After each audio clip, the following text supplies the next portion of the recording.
วันที่5เดือนมิถุนายนนี้โรงเรียนก่อสร้างใน10เลข2เวียงไซได้จัดตั้งสรุปการฮัดแอบซ่อมหบกวดการสั่งรวมและยิงลูกปืนแท้ท้ายสุดเรียนให้นักศึกษาก่อสร้างเล็งลัดขันหมวดกองห้อยระบบ1ปีสุดที่7นักเรียนก่อสร้างใน10ทหารหาบสุดที่28ส่งเรียน2024-2025และการเข้าร่วมแข่งขันกีฬาการทหารยิงปืนทหารหาบและกีฬามวลชนสิงขันรัฐมนตรีกระทรวงป้องกันประเทศทั่วเขต3เขตภาคกลางภาคใต้ที่กองบัญชาการทหารแขวงสวรรณเขตเป็นเจ้าภาพโดยการเข้าร่วมเป็นประธานของสหายพลจตวาวงศ์มณีจันทร์สามวงศ์หัวหน้าการทหารโรงเรียนก่อสร้างใน10เลข2เวียงไซมีสหายพันเอกสำลีจันทวงศ์หัวหน้าการเมืองโรงเรียนมีคณะพัฒนาบัญชาห้องการและภาคส่วนที่เกี่ยวข้องเข้าร่วม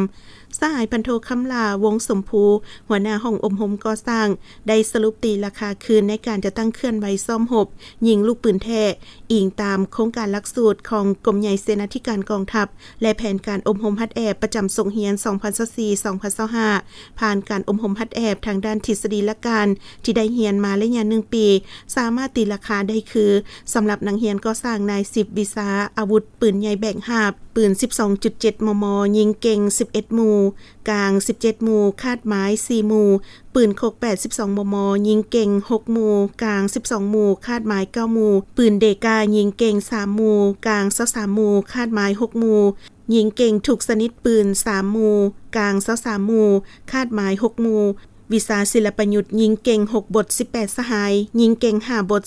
232สหายยิงเก่ง4บท31สหายวิชายุทธวิธีหมวดบรรษาเก่ง1หมวดกลาง3หมวดระบบก่อสร้างเล็งลัดกองห้อยบรรษา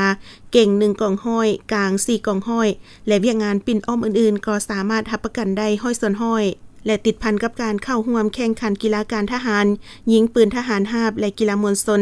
สิงขันรัฐมนตรีกระทรวงป้องกันประเทศทั่วเขต3เขตภาคกลางและภาคใต้ที่กองบัญชาการทหารแขวงสวรรณเขตเป็นเจ้าภาพสามารถญาได้รางวัลชนะเลิศกีฬาปืนอากา